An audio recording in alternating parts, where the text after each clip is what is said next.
Dearly beloved in Christ, as we read this gospel, and in fact, even this morning, when I first look at the gospel early in the morning, reading through the lines of the gospel, what was going through my mind was some of the things that are happening right now in Nigeria.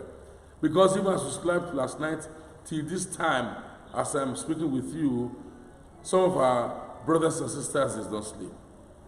In some place in Lagos, there are youths who have been protesting, this police brutality and SARS and SWAT protest. The police now made SWAT and all that stuff. They are there in Lekki. They were there all night. They didn't sleep. They said they're not going to live there. Yesterday when I was seeing on TV, while I was in the office, they said they won't leave that place. And true to it, they don't leave that place. And they are still there today. And when I saw the reading this morning, that so many thousands were gathered, so much multitude that they were treading upon one another, my mind just went to that gathering, of that great number of people that are there, right in the cold, just because they are making a point, and the Nigerian government doesn't seem to be doing enough. And the message of Jesus today that we read in the gospel is something that, they can read there and to strengthen them. Because Jesus says, I tell you, my friends, do not fear those who kill the body, and after that have no more that they can do. But I warn you, whom to fear him who after has killed, has power to cast into hell. Yet I tell you, fear him. You want to fear his God. And they definitely are proving it. They fear God. They are no longer afraid of any human being because they are making their point.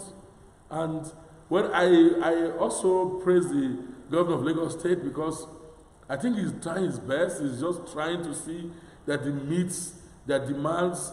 He's trying his best. He has even gone as far as identifying the names of the policemen, the 4 policemen who were involved in the recent case, even mentioned their names and compensation to families and all that. But he has not met all the demands of the people. And the government doesn't understand. Those in the National Assembly don't seem to get it.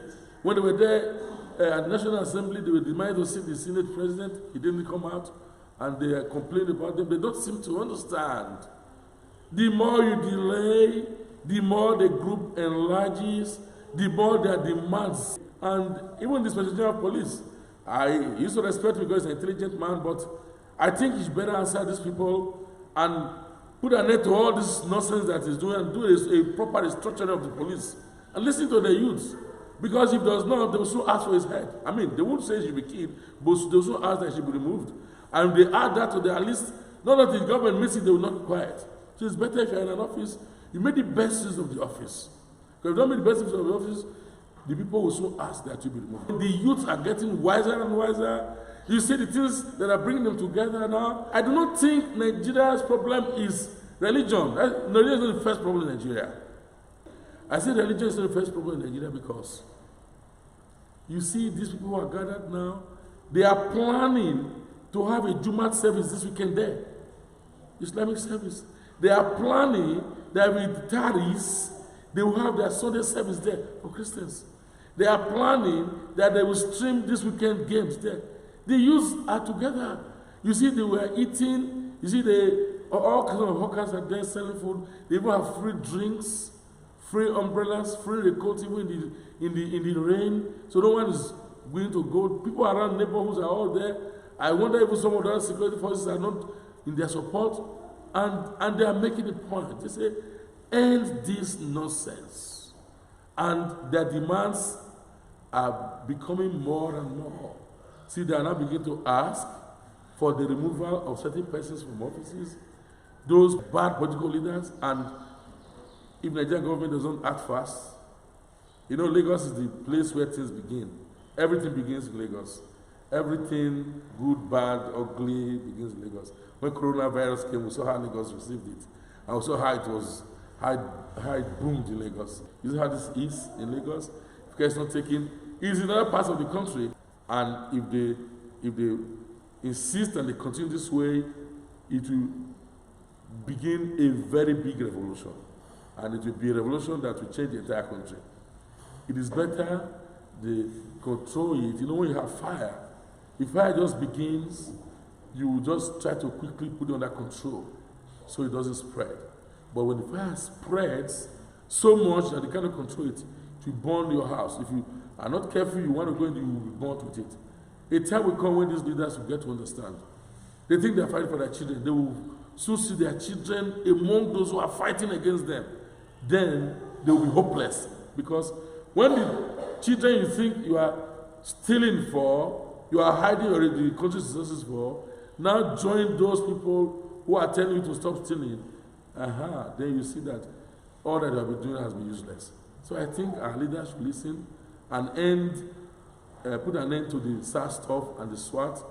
And there's no need coming under another kind of nomenclature or bringing a new name and other stuff. Just end this thing, restructure in a very strong manner that everybody will see that there is structuring, and then make sure that things work. Take away brutality and be very careful those you appoint as police. I know they say police are not well paid, yes, but to go into that police, they fight for it, they struggle for it. To go into the police force. Even if they are paid, some say they are paid 57,000. There are people who work so hard in Nigeria that don't even get that amount of money in this country. True or false? People don't get 50,000 naira. People don't get paid their minimum wage of 10,000 in this country. They should be contented if they get that much. But the truth of the matter is greed that is destroying this country. Those in the House, in the National Assembly too, see how much you receive. The money each of you receive can pay so many people. Why don't you make this sacrifice? When this revolution starts, if you don't have the wisdom to stop it, I'm sure at the end of the day you will regret. I'm sure at the end of the day you would wish that you never gave this opportunity to these people. So my prayer is for this country today, and for all our leaders, all those in different offices, those in the National Assembly, because I don't know if they are getting it. Some are, but I don't think they are all getting it, because the guy I watched on channels, the way he was responding, calling them names, I don't think he's getting it. He doesn't know what is coming. If it does happen, I'm sure they will run. I pray that it doesn't get to that stage, and I pray that God will strengthen our youths. And together with the youths, I say to the Nigerian government and the police, the Inspector Police, end SARS and put an end to SWAT. Listen to the youths, restructure the police force, and ensure that things work. And let the politicians do their job and bring the country under good civilian rule. We pray that God, the Lord, will assist you and guide you as you do this through Christ our Lord. Amen.